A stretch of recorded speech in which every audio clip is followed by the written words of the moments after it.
Okay, so for law on contracts, what is a contract? Okay, it is the meeting of the minds between two persons, whereby one bind himself with respect to the other to give something or to render some service. Okay, as we all know, contract is one of the sources of an obligation. And the obligation, again, is the juridical necessity to give, to do, or not to do. Okay? So you have here giving something and rendering some service is to do, or not doing is also not giving or not rendering some service. Okay? So why is it that a contract is the meeting of the minds? Okay? Because a contract is composed of an offer by one party, okay, which can be accepted or rejected by the other party. So if the offer, okay, is accepted, then both parties, okay, the two persons, okay, have the so-called meeting of the mind.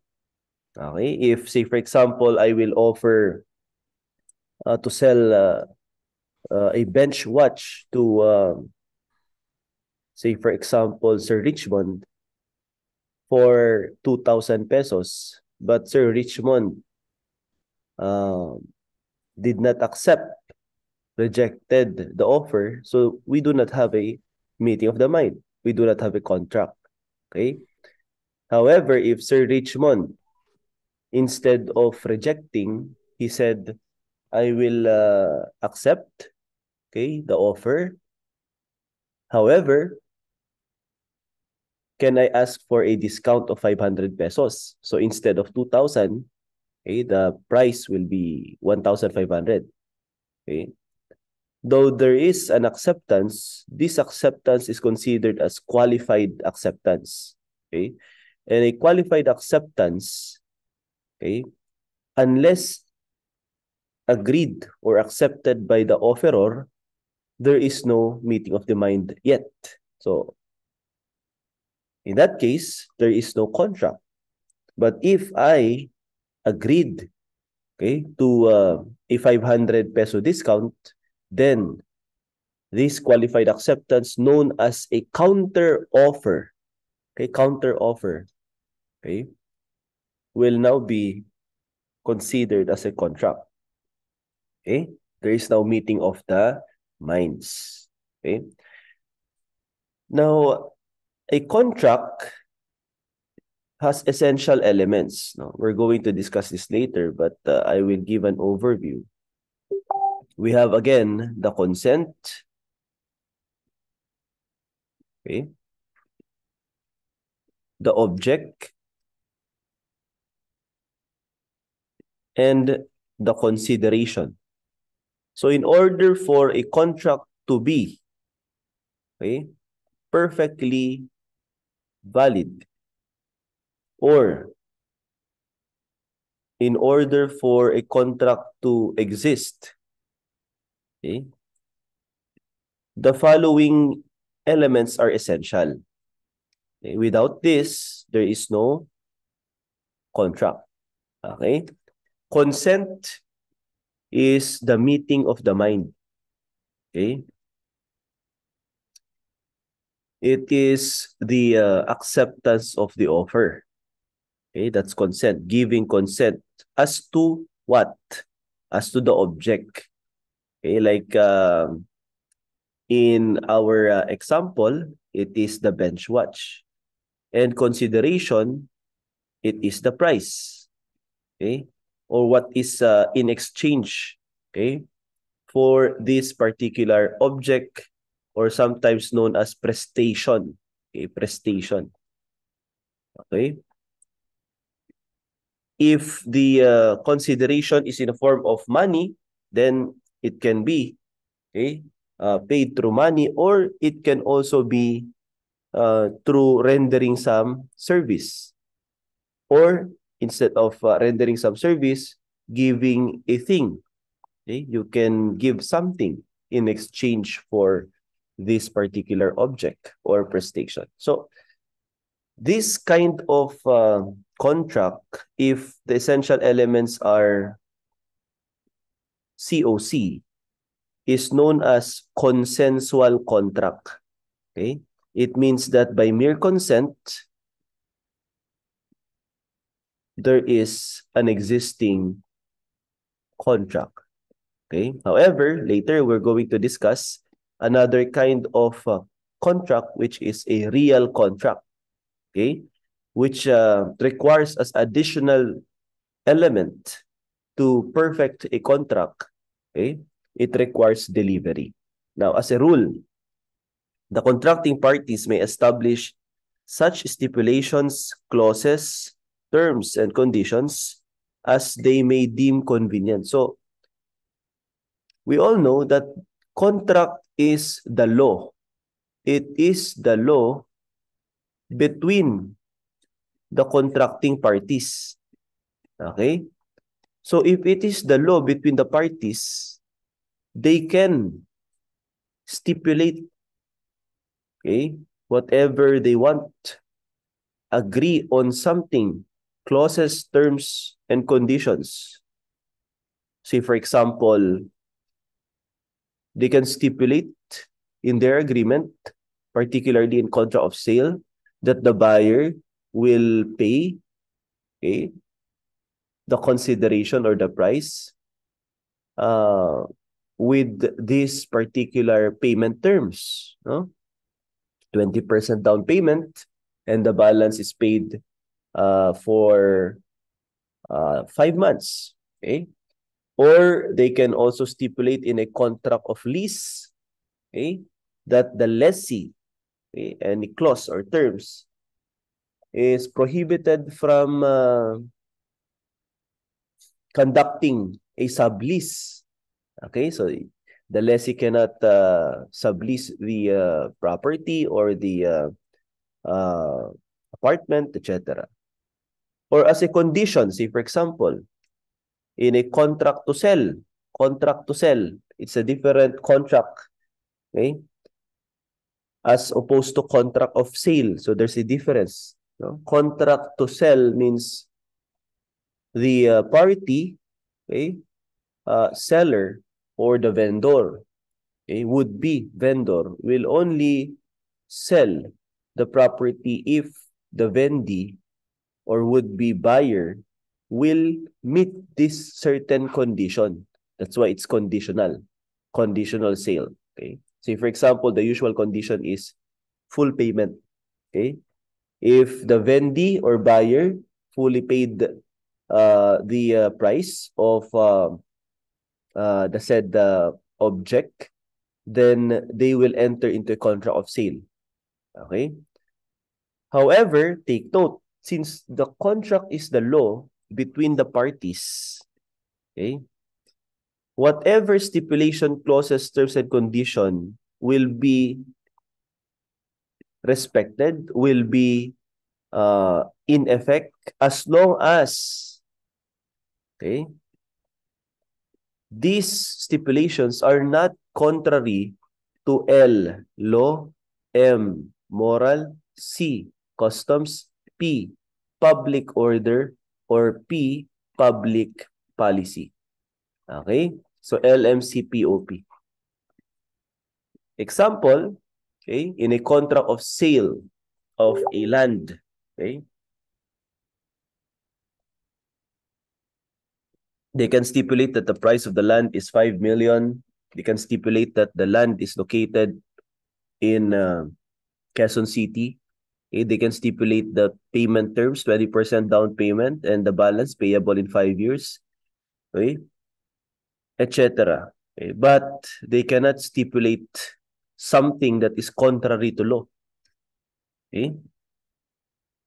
They cannot stipulate that as the seller, okay, he or she requires the buyer to, okay,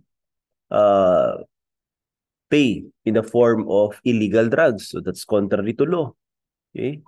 Or shall pay by performing extrajudicial killing. Oops, that's contrary to law. Or contrary to morals. Okay? We all know there are certain immoral acts or conducts, no? And they cannot stipulate clauses or terms which will require parties to perform immoral act. Or if it is contrary to good customs, the customary principles, public order, okay, and public policy. Okay? See, for example, public order, if you're required to do something that will be considered as malicious mischief, okay? Or contrary to public policy, say for example, uh, in a contract of sale, one of the conditions is to marry your cousin. Okay, that's contrary to public policy. Or marry your step brother or sister. Oh, that's contrary to public policy. So these things, okay, are not allowed to be stipulated in a contract. Okay? So as a general rule, okay, contract is the law between the parties. So whatever they stipulate, okay, as they may deem convenient, shall be effective as long as it is not contrary to LMCPOP. Okay? So that's for contract. Now, we have here the essential elements, the natural elements, and the accidental elements. Okay? We have already illustrated the essential elements. No?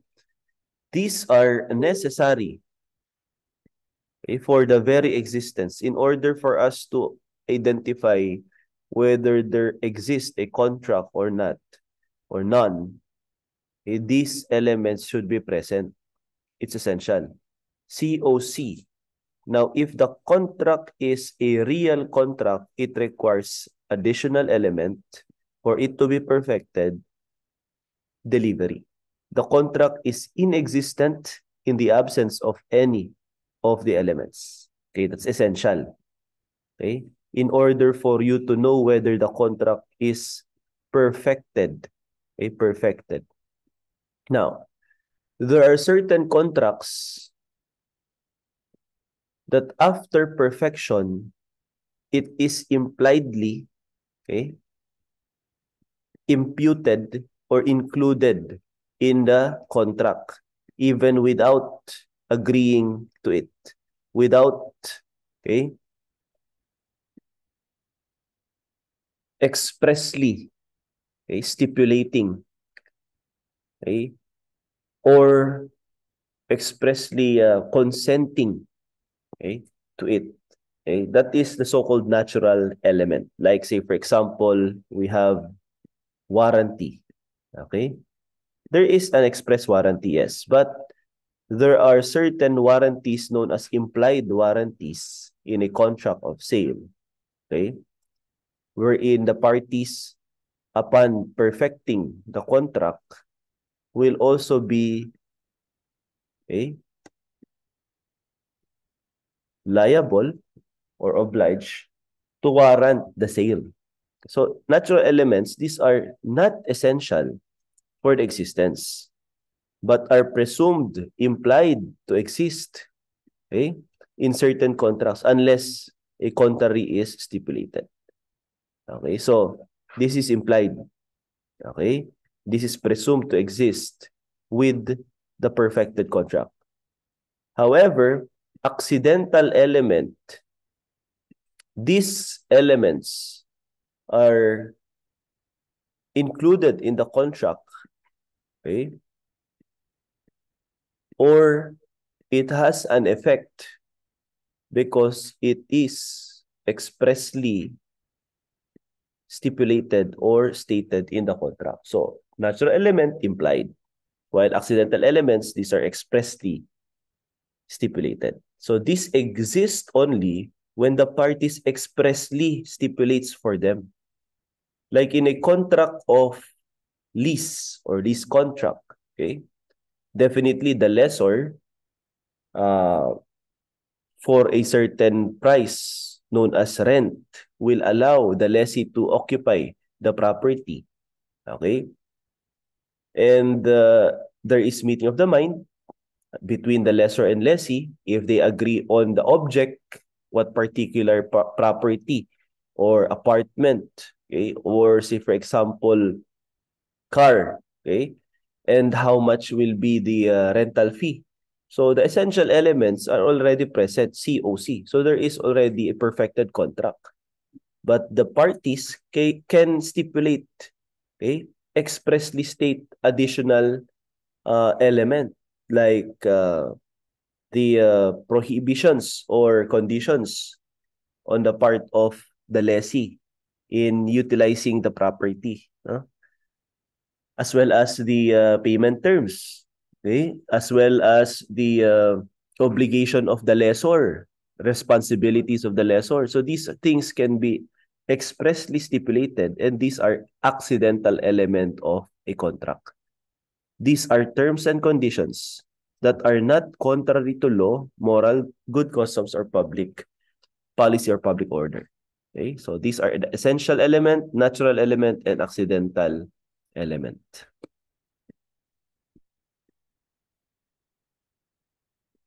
So we have here consensual contract and real contract. Again, consensual contracts are contracts perfected by mere consent. And from that moment, the parties are bound not only to the fulfillment of what has been expressly stipulated, but also to all the consequences which, according to their nature, may be in keeping with good faith, usage, and law. So they are bound, okay, with the all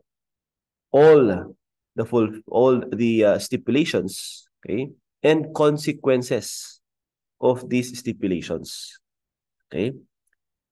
While a real contract such as deposit, pledge, and comodatum are not perfected until delivery of the object of the obligation. Okay? It means that for this contract to be perfected, it requires additional requirement of delivery. Like in a contract of deposit, okay, if you're going to deposit something, okay, then you have to deliver that thing to be deposited in order for it to be perfected. Like in pledge, okay, in a pawn shop, of course, if you're going to ask for a loan and pledge something in exchange for that loan, then the pledger, debtor, okay? Pledger means is the person who borrows money and promises to deliver something, a movable property, okay, in exchange of the amount borrowed, okay, or as a collateral, I should say, or security, okay, for the said loan. Okay, that in case of non-payment, the pledgee slash creditor can auction the property or movable property pledge. So this contract of pledge will only be perfected if the thing pledge, like cell phone, like jewelries, will be delivered, okay, will be delivered by the pledger slash borrower to the pledgee slash creditor. Okay? Same with comodatum. Okay? Like renting a car, like renting a bike in Baguio, Burnham. Okay? So, in order for comodatum to be perfected, the thing being borrowed, okay, should be delivered. Okay? Being rented should be delivered. Okay? And definitely, upon fulfillment of the obligation or contract, okay, the thing borrowed will also be returned. That's comodatum. Okay? Like renting a car, renting a bike. Okay? So, you have to return it, okay, the same kind, same quality. That's comodatum. Okay? However, if delivery is not required, in order for it to be perfected, like contract of sale, okay, let me at this point emphasize, contract of sale is a consensual contract. Okay? It is a consensual contract because by mere agreeing on the object and the price, there is a perfected contract. Okay? Delivery is not required during perfection. Okay? But delivery is required during consummation stage. When the contract will be consummated, it means when the obligations will be performed by the vendor and the vendee. Okay? So during perfection, delivery is not required. But during consummation, delivery definitely of the thing is required because in a contract of sale, ownership shall be transferred through delivery. Without delivering the thing, you cannot transfer the ownership. Okay? That is why a contract of sale, as an example, okay, is a consensual contract, okay, with a real obligation. So I will put it here. It is a consensual contract with a real obligation. Okay? There is a difference between real contract and real obligation. Okay? So we have already discussed real contract. Okay? And definitely we have already discussed real obligation, which requires delivering something, okay, in order for it to be performed or consummated. So let us differentiate implied contract and quasi-contract. Again, if we're speaking of quasi, this is as if. Okay? As if. It means as if there is a contract, but there is no contract. Okay? An example of quasi-contract is solution indebiti, negosyorum gestio. Okay? It is not a contract because a contract, as discussed a while ago, requires meeting of the minds between two persons. While quasi-contract, there is no agreement. There is no meeting of the minds because it's a unilateral act. Unilateral. It's not bilateral. Okay? And it is not predicated, not based on consent. That is why in negosyorum gesture, if you can still recall, okay, this is an implied or rather quasi-contract wherein the officious manager manages the property without the knowledge or authority from the owner. Okay? So without knowledge, without authority, it's a unilateral act and there is no consent. Okay? However, the law, it is the law to the end that there be no unjust enrichment.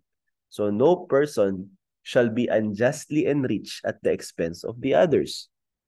Hence, even if there is no agreement, no contract, okay, the officious manager, if he or she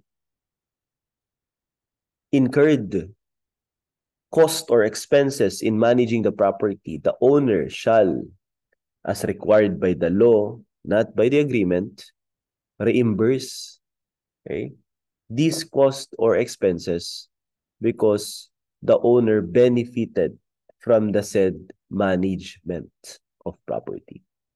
Okay? However, if the officious manager, okay, aside from managing the property by developing the property, okay, also,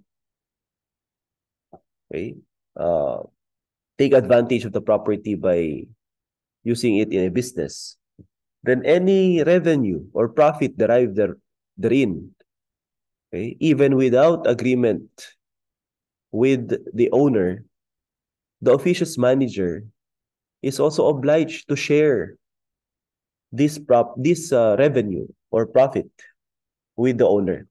Why? Because even without consent, it is again the law, okay, that requires that there be no unjust enrichment at the expense of others. Okay, that's quasi-contract. We have discussed this, no? While an implied contract requires consent, okay, of the parties, because this, again, a contract can be express or an implied contract. So an implied contract, there is a consent, but the consent was not given expressly. Okay?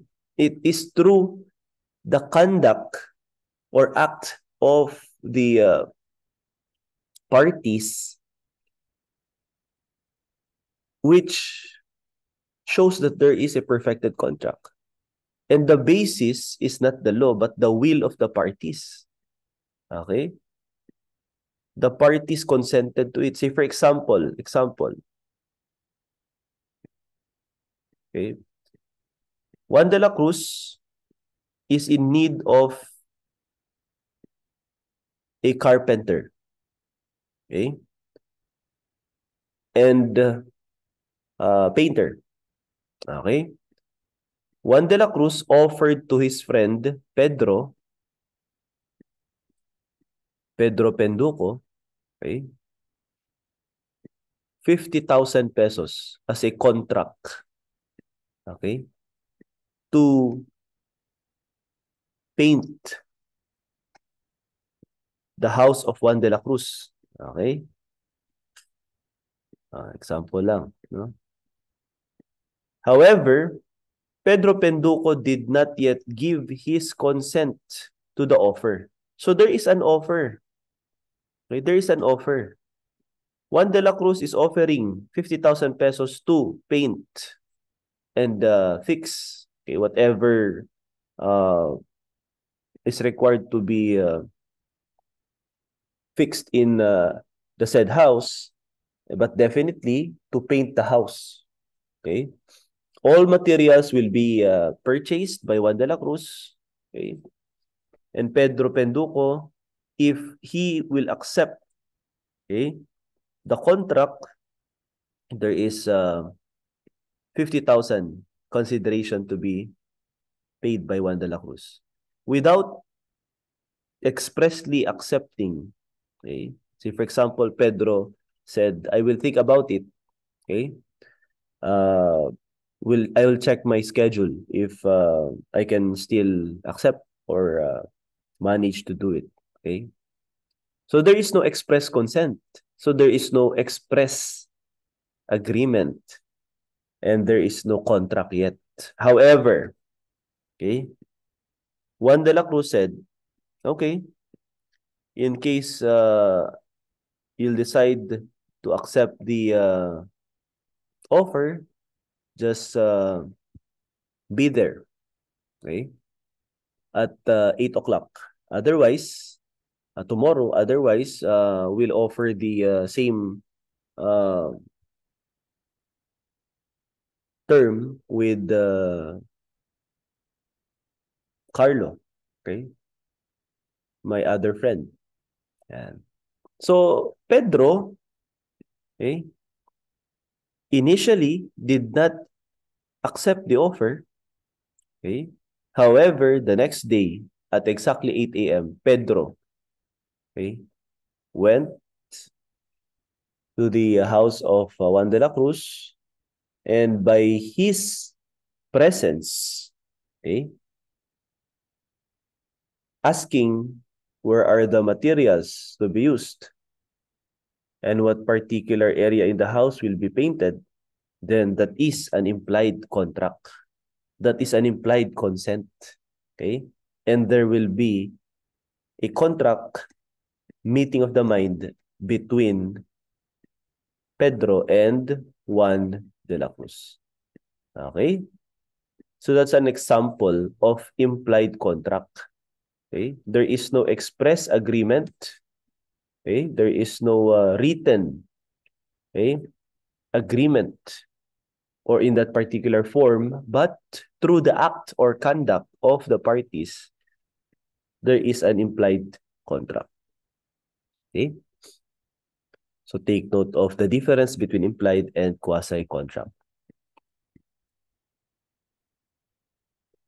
Therefore, a quasi-contract is not a contract.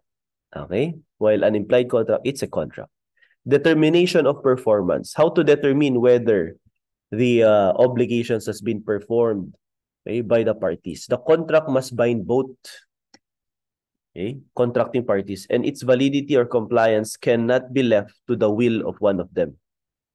Okay? So, in determining whether the parties already performed their obligations, okay, Article 1308 provides that this agreement shall bind both parties. Why? Because it's a consensual contract.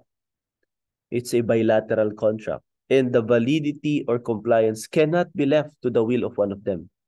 So it should be, okay, both parties who determines whether the other party has complied with the obligation or not, and vice versa. Okay? Or they can also ask someone, a third person, to determine whether the obligation has already been performed by the parties. Okay?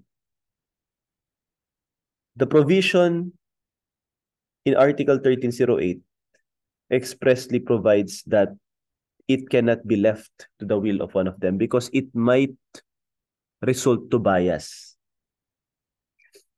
Imagine if the seller is the designated person to determine whether the buyer has complied with his obligation to pay, with his obligation to perform something as a payment, okay, or to do something, or to give something. Then probably the seller, okay, will have a bias in favor of himself, and vice versa. If only the buyer will determine whether the seller has performed his obligation to deliver a thing or things, okay, like a Japanese rice, jasmine rice, okay.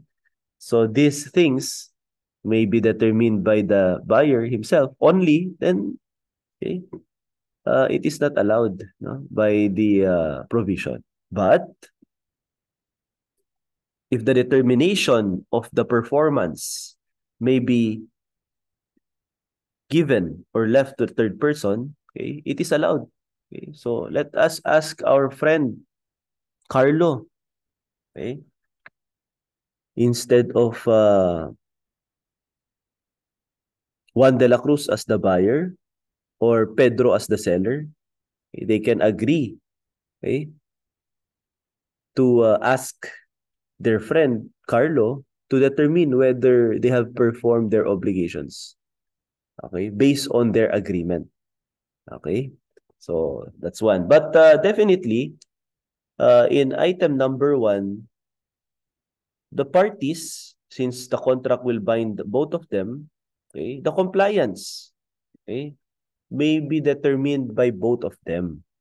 Okay, so say for example, Juan de la Cruz and Pedro, they will talk about it and they will determine, okay, whether they have performed their obligations as agreed. But it cannot be left to the will of Juan de la Cruz only or Pedro only.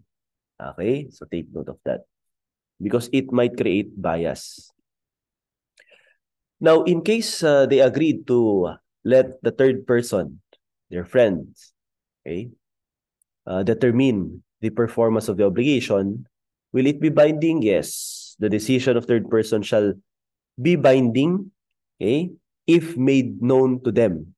Okay? But it shall not be binding, the decision, until it has been made known to both of the parties.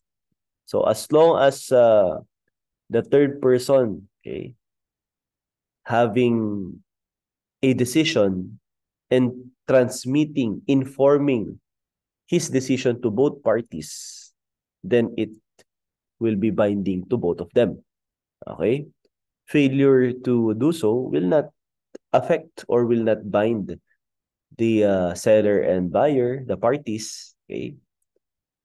How about if the decision is unjust? How about if it's inequitable? Okay? Both parties may question, or either party may question, okay, the decision, okay, if it is manifestly or evidently inequitable. Okay, so the determination shall not be obligatory. Okay, so even if the third person, okay, inform both parties, okay, it will not be obligatory if it is evidently inequitable, if it's unfair. Okay? Now, if it is evidently inequitable, let the court decide. Okay? So do not accept if it's not fair on your part as the seller, okay, with regard to the determination of the third person, okay, as well as the buyer, then they have to go to the court and the court will decide, okay, what is equitable, what is fair. Okay? Because we cannot discount the fact, class, that the third person may also give bias, okay, in favor of either party. Okay, so you can ask the court, okay, and the court shall decide what is equitable under each circumstance. Now, contract shall affect the following person. Definitely the parties. Okay? So as a rule, contracts take effect only between parties. Okay?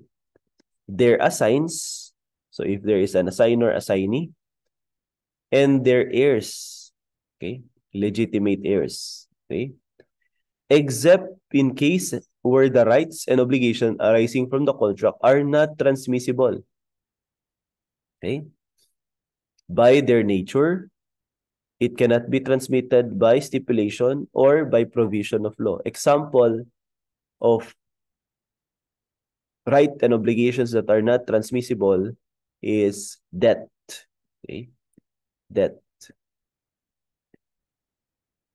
In case of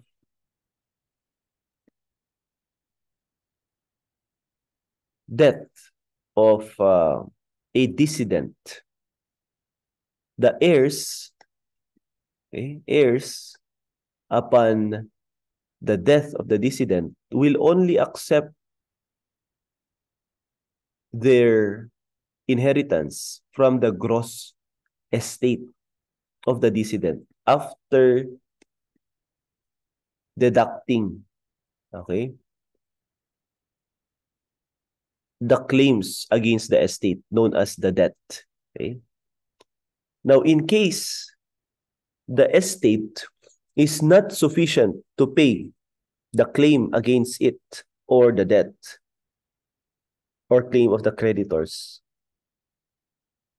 these creditors cannot go after the heirs because these are intransmissible. Okay? Death of the parents, father or mother, or the dissident cannot be transmitted, cannot be shouldered, no, by the heirs. So this is an example of the exception wherein the rights and obligations arising from contract are not transmissible. Okay? However, as an example of transmissible rights, say for example, the dissident upon his death, okay, left stocks in a corporation. So these shares of stocks are transmissible. Okay? The ownership with regard to the stocks may be transmitted to the heirs. Okay, so that is an example of transmissible rights. Okay. Note that heirs is not liable beyond the value of property he received from the decedent. That's why it is not transmissible. The death of the decedent cannot be transmitted, cannot be shouldered by the heirs beyond the property they received from the decedent. Okay? Say, for example, okay, upon settling the estate or the taxable estate, okay, the estate tax, and upon partition of the property, unfortunately, a creditor is claiming, and he is a valid creditor, uh, against the estate, no? Claiming that the decedent borrowed something. Unfortunately, there is already partition of property. So what will happen is that the heirs will pay, okay, the amount claimed by the creditor only up to what they receive from the decedent. So if the creditor is claiming 1 million, but the heirs, say for example, Juan de la Cruz, Pedro, and Carlo, only receive the amount of 300,000 each. So with a total of 900,000, okay, and the valid or legitimate claim of the creditor is 1 million. So there is a balance of 100,000. So 1 million minus 300 minus 300 minus 300. Okay.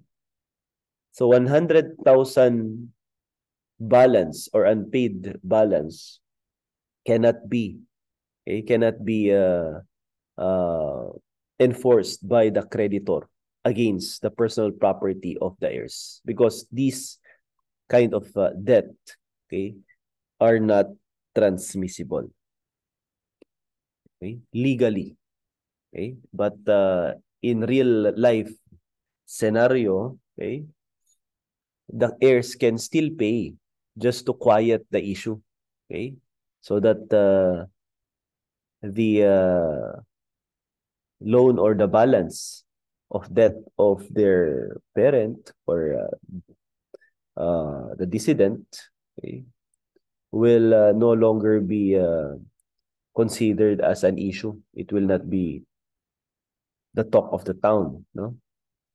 Okay, so that is what is happening in real life, no? But legally, the heirs can refuse to pay 100,000 balance. Why? Because it is not transmissible. It affects third person if a contract should contain some stipulation in favor of the said third person. Okay? So as a rule, again, it only affects assigns, heirs, and the parties. So if you are not the assignee, if you are not an heir, definitely the contract should not affect you.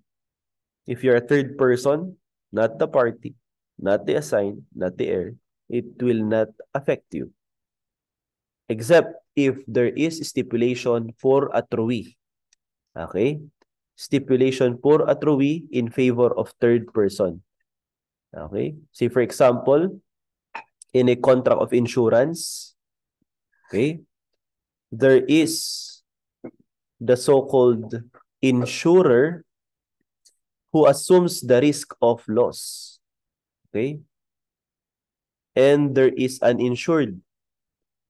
And the insured is the person who pays for the policy. Okay? So the insurer will assume the risk of loss, that in case of loss of the insured, say for example, life insurance, okay, the insured will designate a third person beneficiary.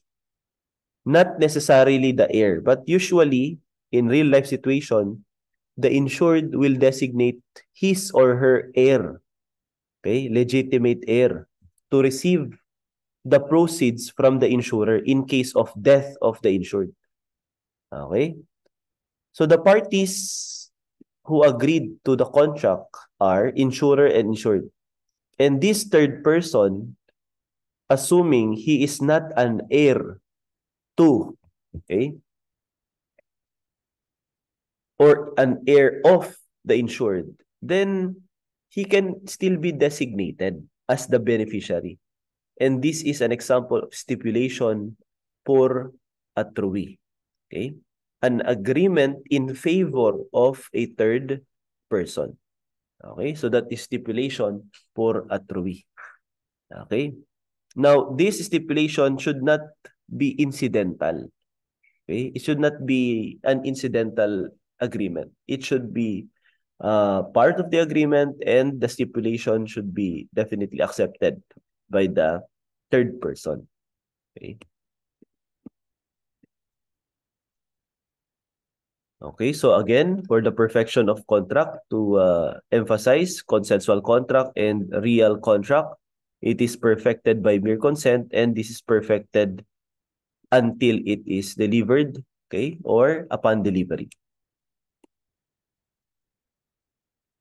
What is the effect of contract entered into in the name of another?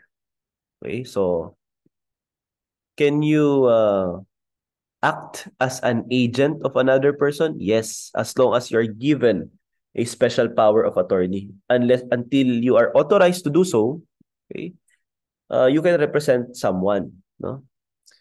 Take note, you cannot sell what you do not have. You cannot sell what you do not own. Okay? But if you are authorized by the party or by the law to sell something that you do not own, then you can act, okay, in behalf of another. Okay? Say for example, okay, in a deed of absolute sale of parcel of land, there should be a special power of attorney notarized, okay, authorizing someone to sell in behalf of the owner. Otherwise, the sale is void. Okay? Sale of real property through an agent must be in writing. Okay? The authority must be in writing, not only verbal or oral. Otherwise, without written authority of the agent, the sale shall be void. So that's the effect. Okay? Because you cannot give what you do not have. You cannot transfer ownership if you do not own it unless you have an authority. Okay? Article 1317 of the New Civil Code provides that no one may contract in the name of another without being authorized by the latter, or unless he has by law a right to represent him. Say for example, okay, a guardian, okay, with regard to the property of the ward, okay, the owner is not of legal age, okay, but the guardian or the parents can enter into contract in the name of the ward. Okay, say for example, those child star, no, actors or actresses who are not yet of legal age, they have their own parents or guardian who can represent them, okay, in a contract or an agreement. Okay. Therefore, the authority makes the contract perfectly valid. So there should be authority. So by law, their guardian, their parents. If without authority or legal representation or has acted beyond his power, so what will happen?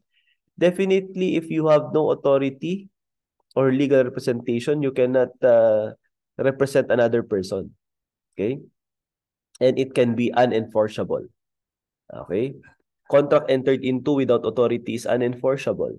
Unless this is a contract of sale of piece of land, it will be definitely void. So later, we're going to discuss the different kinds of defective contracts like voidable contract, unenforceable contract, rescissible contract, void contract. Okay? Now, according to the law, it shall be unenforceable. It means that the contract cannot be enforced in court if there is no authority, if there is no legal representation. Okay? or it has acted, or the agent acted beyond the power conferred by the principal. Okay? So unenforceable will be the effect. But exception to the effect of being unenforceable is when the sale is a piece of land through an agent without authority, then that is void. Okay? So defective contract can either be unenforceable, can either be void, can also be voidable, can also be rescissible. These things will be discussed later. Okay? Unless it is ratified, unless it is approved by the principal, okay, expressly or impliedly by the person on whose behalf it has been executed before it is revoked by the other contracting party. So before it is revoked, before it is uh,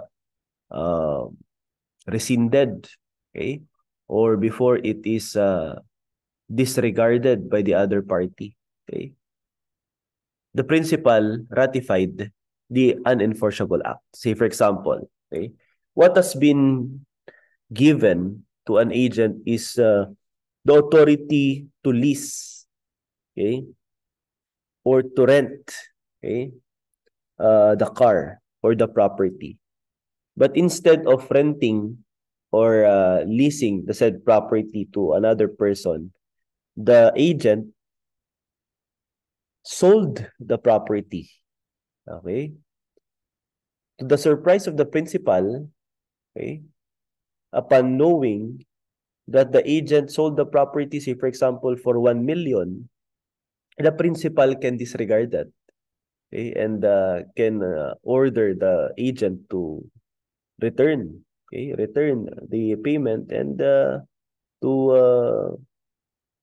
uh, invalidate the contract entered into because it's unenforceable. Okay.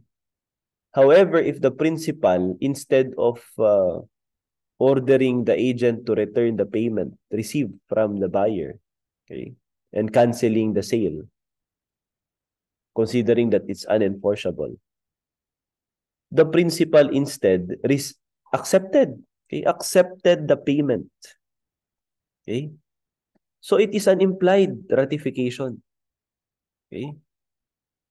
And as a bonus, the principal also gave commission to the agent. So that is an implied ratification.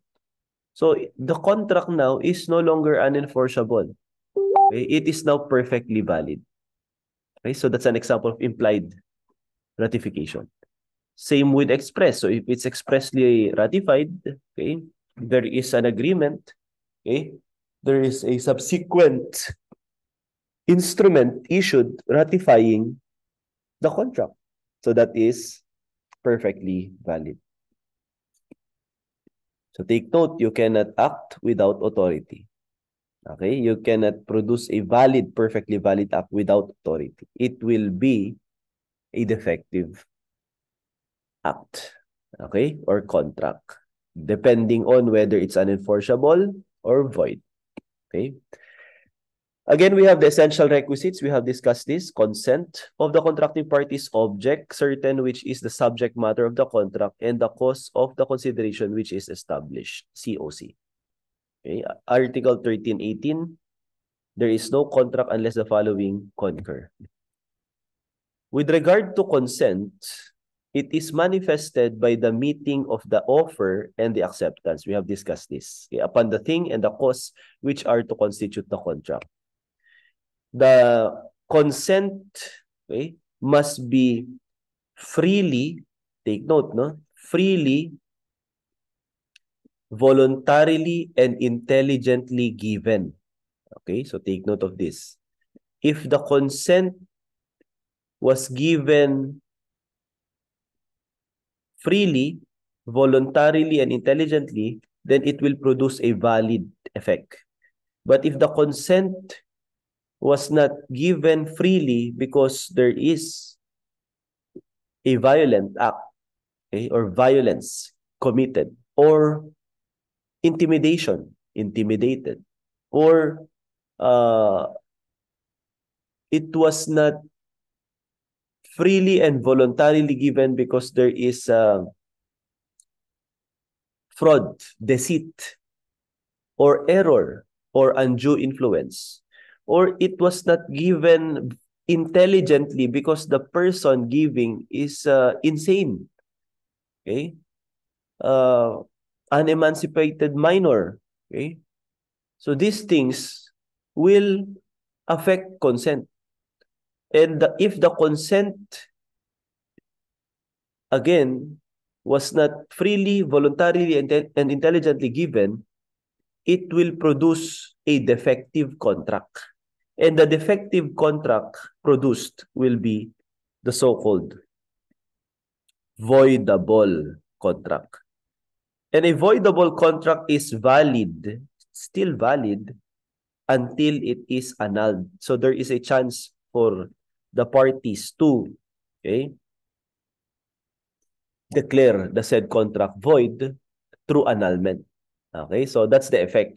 So you have to consider that the consent or meeting of the mind has no defect. Okay, so that you can enter into a perfectly valid contract. Now, with regard to offer, the offer must be certain. The offer may include fixing the time, the place, and the manner of the acceptance, all of which must be complied with. The offer made through an agent is accepted from the time acceptance is communicated to the principal, to him. That's Article 1322. The knowledge of the agent is the knowledge of the principal. Okay? So, the offer, if accepted or communicated to the agent, it is already communicated to the principal. That's the concept. Okay? So, upon acceptance, okay, of the offeree and communicating such acceptance to the agent, to him, then it is already considered as acceptance communicated also to the principal. An offer becomes ineffective upon the death, civil interdiction, insanity, or insolvency of either party. Before, take note, before acceptance is conveyed. So, the offer will be outstanding and there is no contract yet, okay? Unless or until it is accepted. Now, prior to the acceptance, if the offeror or offeree dies, okay, definitely there is no acceptance, there is no contract. Is civilly interdicted, like say for example, it's he or she is already incarcerated, imprisoned, so there are certain rights that cannot be performed, or declared insane. Okay? Definitely, he or she cannot give intelligently his consent. Or insolvent. How can the party or person pay if he is insolvent? Okay? So, there will be an issue on the performance of the obligation. So, if that will be the case, then the offer becomes ineffective. Okay? Ineffective. Now, the offer should be coupled with acceptance. Okay? Characteristic of acceptance. The acceptance must be absolute. Like what I have mentioned a while ago, a counter offer, okay, given by Sir Richmond, instead of accepting 2,000 pesos as payment of the bench watch, okay, asked for a discount of 500 pesos, then that's not an absolute acceptance. That is a qualified acceptance, okay, which constitutes a counter offer. Acceptance made by letter or telegram. So what will be the rule with regard to letter or telegram? Take note, it shall not bind the offeror except, so when will it be binding? From the time it came to his knowledge. So when the letter or telegram will be received by the offeror, okay, will be received by the offeror and the offeror knows, okay, or has knowledge of the fact, that is under the concept of cognition theory. Okay, cognition. Okay, cognition theory. Upon knowledge of the fact that, okay, the acceptance of the offer, okay,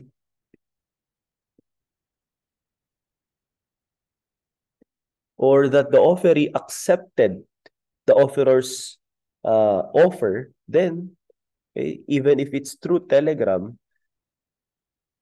it will produce an effect. It will bind the parties. So there are instances and an actual case wherein acceptance through the Telegram was received on a later or latter date. Okay? But the offeror already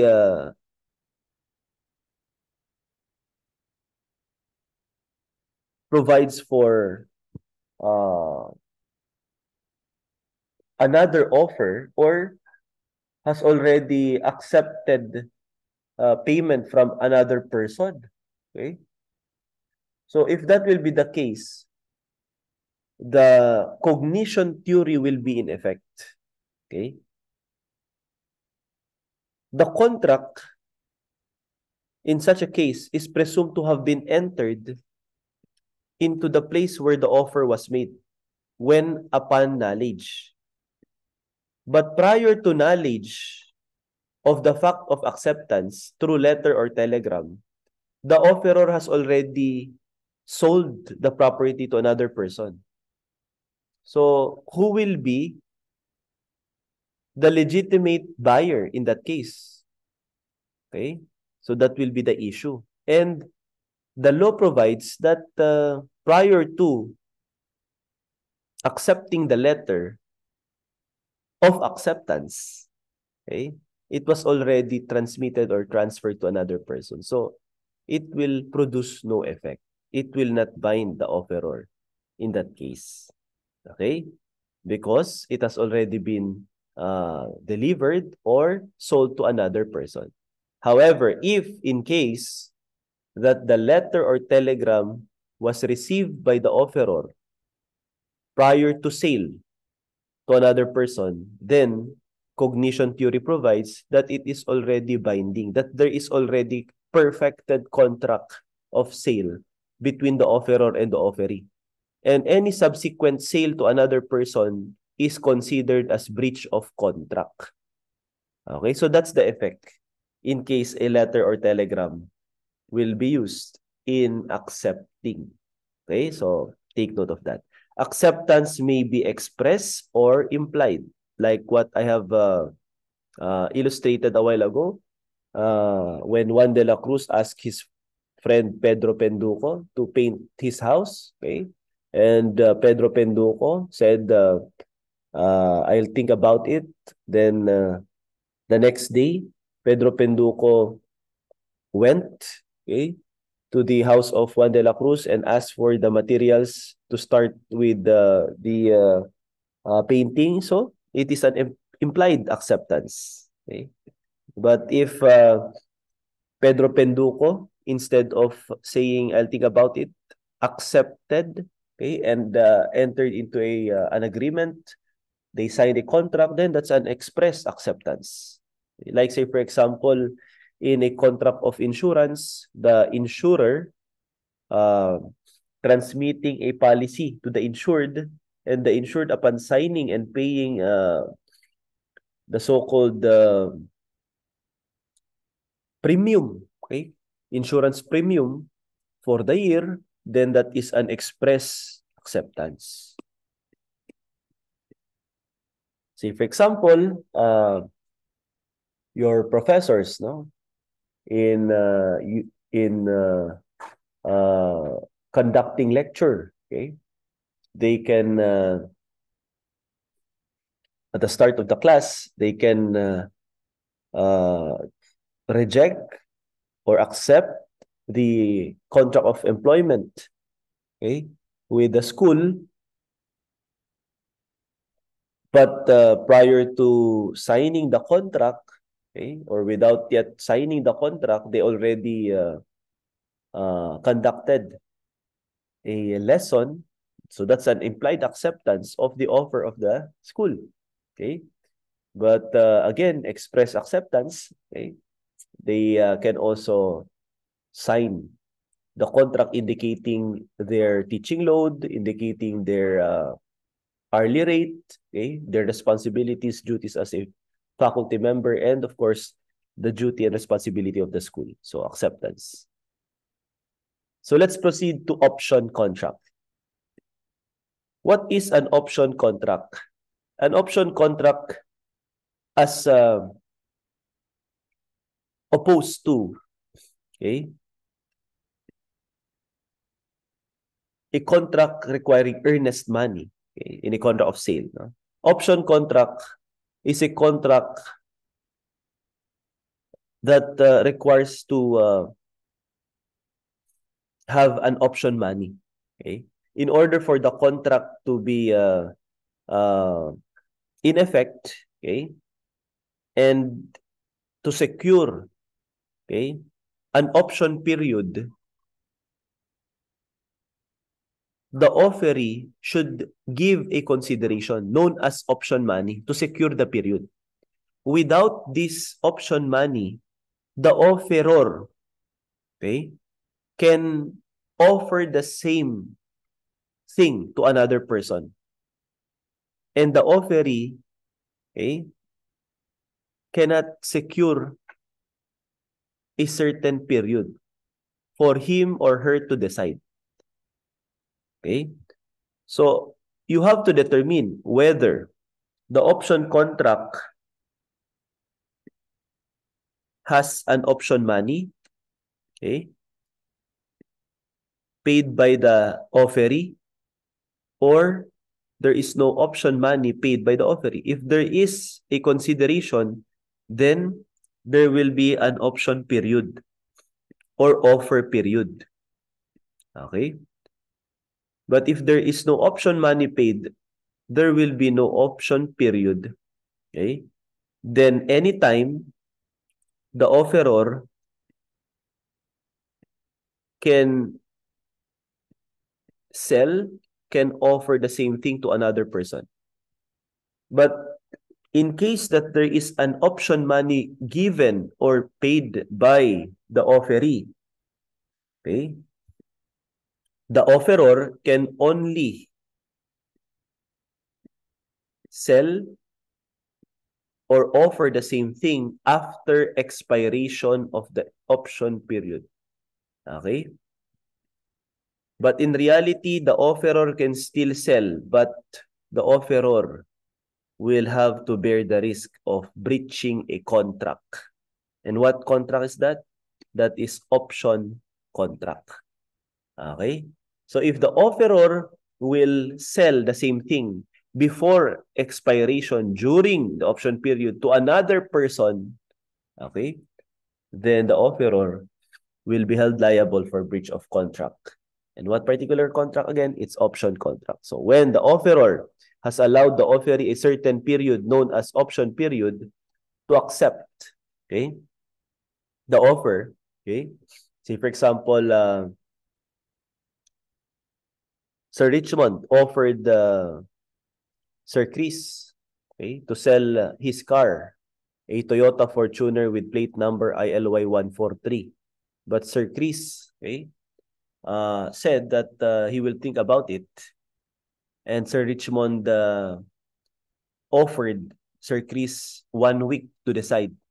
Okay, 1 week to decide. Okay. The price of the Toyota Fortuner is 500,000 pesos. Sir Chris is thinking about it. Okay. And Sir Richmond granted 1 week offer period for Sir Chris to decide. Now, if Sir Chris will not give an amount to secure that 1 week period, okay? Say for example, the offer was given on Monday, okay? Then the expiration will be next week, Monday next week, okay? So assuming that on Friday, prior to expiration, Sir Richmond offered the same car to Sir Ellie. Okay? And Sir Ellie accepted and paid 500,000. Is there a breach of contract? Okay? Is there contravention of agreement? There is no breach of contract because Sir Chris failed to give an option money. So anytime Sir Richmond can sell the same thing because there was no acceptance yet. Okay? However, if Sir Chris gave an option money, then Sir Richmond should respect the 1 week period in order for him not to violate the contract. So if without any consideration given, the offer may be withdrawn at any time before acceptance by communicating such withdrawal. Okay? So Sir Richmond may sell and can sell to Sir Ellie anytime, okay, before the acceptance of Sir Chris. Okay? In this case, okay, if Sir Chris accepted the offer on Wednesday, can Sir Richmond still sell the same car to Sir Ellie on Friday? Legally, no. Okay? But actually, yes. Okay. So how can we reconcile that? Legally, in order for Sir Richmond not to be held liable for breach of contract, he can no longer sell. Okay? To Sir Ellie on Friday because Sir Chris has already accepted, okay, the offer. So there is already contract of sale, not merely an option contract. Upon acceptance of the offer, there is already contract of sale. Okay? So if actually Sir Richmond still, okay, sold the said car to Sir Ellie actually, then that is a valid sale between Sir Richmond and Sir Ellie, but there is a double sale. We'll discuss that in law on sale. Okay? And there is breach of contract. So Sir Richmond will be held liable for damages in that case. Okay? Even without consideration because there is already acceptance. Okay? So first scenario, without consideration, without acceptance, Sir Richmond can sell to Sir Ellie the same car on Friday. Second scenario, without consideration, but with acceptance, Sir Richmond cannot sell the said car to Sir Ellie, okay, after the acceptance of Sir Chris. Okay?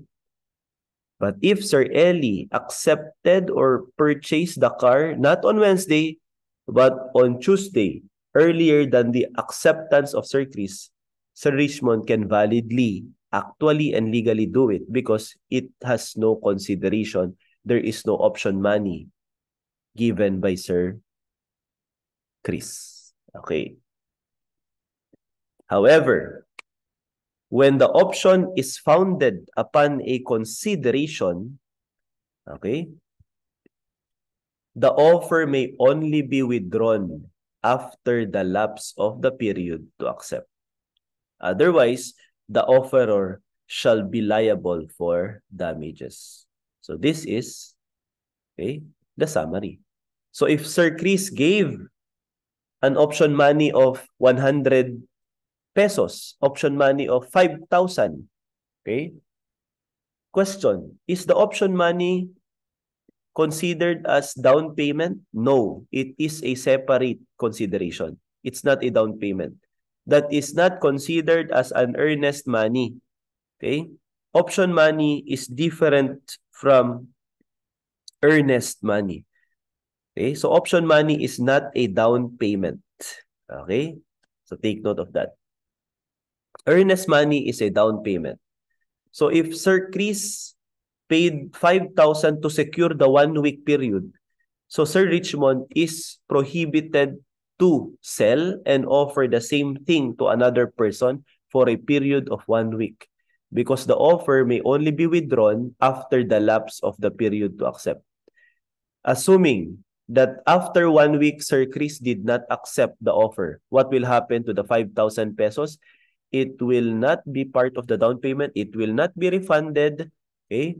It will be considered as option money and will be kept by Sir Richmond. Okay?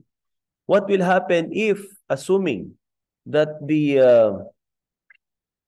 offer was accepted by Sir Chris within the period of 1 week and after paying consideration of 5,000? Again, It is not part of the down payment. 5,000 will be kept by Sir Richmond as an option money, and Sir Chris has to pay the 500,000 pesos as the contract price in a contract of sale. So option contract is different from contract of sale. Okay? Option contract is a contract merely giving